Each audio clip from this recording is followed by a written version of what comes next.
AVP 24 news से मैं गीता। वक्त हो गया है फास्ट से भी फास्ट खबरों का।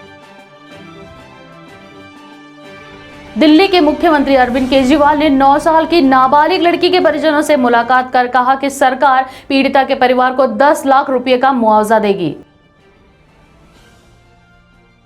कांग्रेस महासचिव प्रियंका गांधी वाड्रा ने कहा, सीतापुर उत्तर प्रदेश में एक डॉक्टर को उसके क्लिनिक में घुसकर अपराधियों ने तलवार से काट दिया। ऐसी घटनाओं से प्रदेशवासियों के मन में भय पैदा हो रहा है। आम लोगों की सुरक्षा व्यवस्था का इतना बुरा हाल और सरकार झूठे प्रचार के सिवा कुछ कर ही नहीं रही है। कांग्रेस अध्यक्ष राहुल गांधी ने कहा, प्रधानमंत्री कौशल विकास योजना यानी जुमले देने में पीएम का कौशल, विकास के नाम पर धोखा और सरकार की रोजगार मिटाओ परियोजना। बसपा सुप्रीमो मायावती ने दिल्ली कैंट के नांगल गांव में 9 वर्षीय दलित लड़की की रेप को लेकर कहा कि बच्ची की रेप के बाद नृशंस हत्या व फिर उसके शव को जला देने की घटना अति दुखद और शर्मनाक है। उन्होंने कहा, दोषियों के विरुद्ध अभिलंब सख्त कार्रवाई व ऐसी घटनाओं की पुनरावृत्ति रोकने के लिए जरूरी कदम उठाने चाहिए।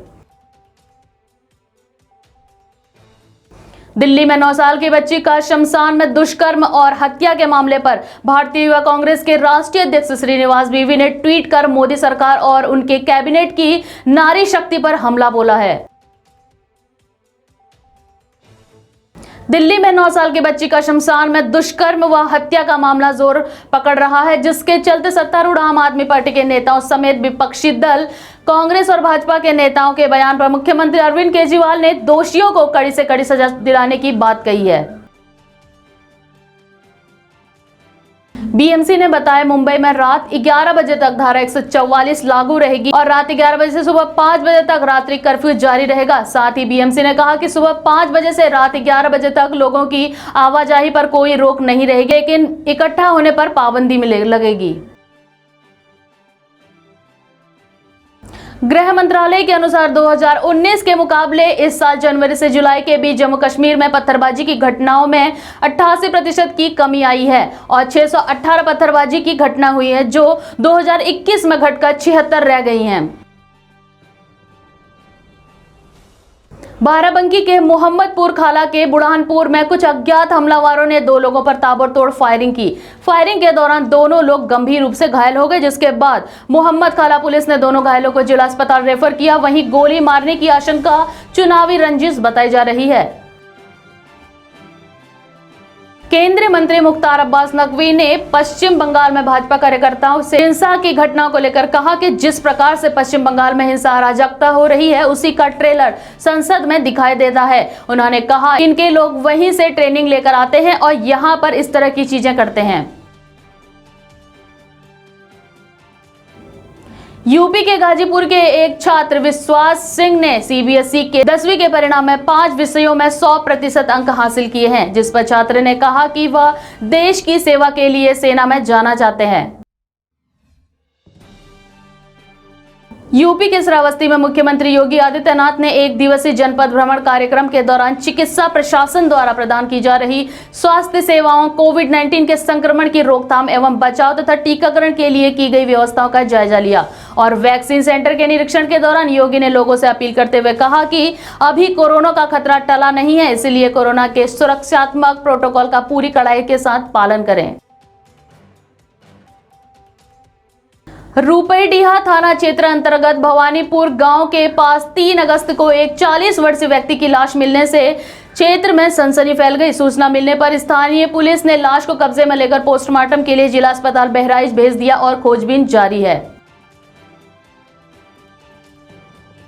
उत्तर प्रदेश के मुरादाबाद में शादी का विरोध करने पर एक लड़की ने बॉयफ्रेंड व अन्य सहयोगी के साथ मिलकर अपने सौतेले भाई की हत्या कर दी, जिस पर पुलिस ने 2 आरोपियों को गिरफ्तार किया है। पुलिस के मुताबिक आरोपियों ने मृतक को कोल्ड ड्रिंक में नशे की गोली मिलाकर पिला दी और बेहोश होने पर गमछे से गला घोंटकर उसकी हत्या कर दी। मध्य प्रदेश के मुख्यमंत्री शिवराज सिंह चौहान ने बताया कि एसडीआरएफ, एनडीआरएफ, आर्मी और बीएसएफ के जवानों ने मिलकर 5,950 लोगों को बाढ़ से सुरक्षित निकालने में सफलता प्राप्त की है। जानकारी के मुताबिक अभी तक 1,950 लोगों को और निकालने का प्रयास जारी है। राजस्थान के बूंदी जिले में दीवार ढहने से 2 लोगों की मौत हो गई है, तो वहीं 5 लोगों के मलबे में दबे होने की आशंका है, जिसके बाद वहां पुलिस और प्रशासन के आला अधिकारी मौजूद रहे। बता दें कि राज्य में चंबल नदी के उफान पर आने को लेकर भी अलर्ट जारी किया गया है। मौसम विभाग के मुताबिक यूपी और बिहार में अगले 2 दिनों तक भारी बारिश की आशंका है। आईएमडी ने पहले ही इन दोनों राज्यों में भारी बारिश का अलर्ट जारी किया है। बता दें कि इन दोनों राज्यों में वज्रपात होने की भी आशंका है। प्रवर्तन निदेशालय ने मनी लॉन्ड्रिंग से जुड़े मामले में अवंता समूह के प्रमोटर गौतम थापर को गिरफ्तार किया है। खबरों के मुताबिक उनकी गिरफ्तारी दिल्ली व मुंबई स्थित उनके संबंधित कई ठिकानों पर छापेमारी के बाद पीएमएलए के तहत की गई है। छत्तीसगढ़ के बालोद जिले में सहायता समूह की महिलाओं ने सब्जी के बीज, धान और बांस से इको फ्रेंडली राखियां बनाई है, जो लोगों को काफी पसंद आ रहे हैं, जिस पर समूह की सदस्य लता साहू ने बताया। इस समूह की महिलाओं ने पिछले साल 5000 राखियां बनाई और 1 लाख रुपए कमाए। केरल में कोरोना के नए मामलों में बढ़ोतरी का सिलसिला अभी जारी है। स्वास्थ्य विभाग के मुताबिक केरल में मंगलवार को 24 घंटे में कोरोना के 23,676 नए मामले सामने आए। उसके बाद संक्रमण की संख्या बढ़कर 34.49 हो गई है।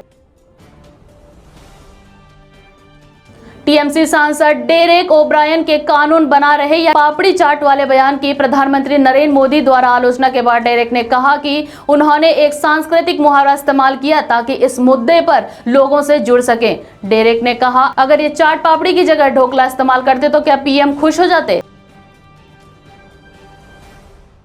पाकिस्तान के प्रधानमंत्री इमरान खान के निवास को किराए पर दिए जाने की घोषणा पर बीजेपी के प्रवक्ता संबित पात्रा ने निशाना साधते हुए कहा कि पाकिस्तान आतंकी मसूद अजहर और दाऊद इब्राहिम को खिलाने में पैसे खर्च करता है और दूसरी तरफ राष्ट्रीय संपत्ति को गिरवी रखता है। यही पाकिस्तान का चरित्र है।